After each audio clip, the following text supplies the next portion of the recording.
অরণ্যের বুক চিরে এক পাখির ডাক ভেসে আসে। তার ডাকে মিশে আছে এক সবুজ রহস্যময় পৃথিবীর ঘ্রাণ। সেই পৃথিবী হলো আমাজন জঙ্গল।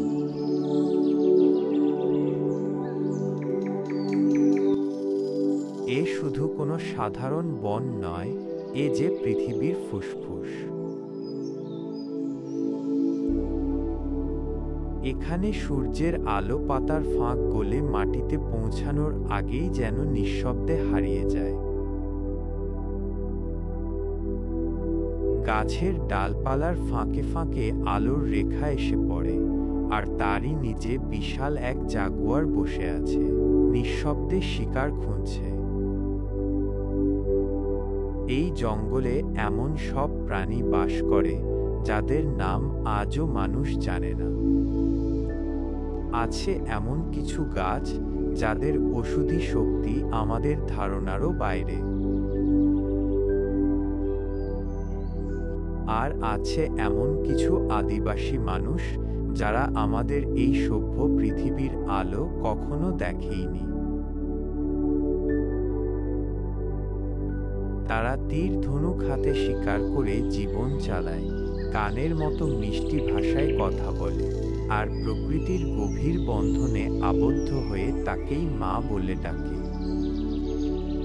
এই বিশাল জঙ্গলের মাঝখান দিয়ে বয়ে চলেছে এক বিশাল আমাজন নদী।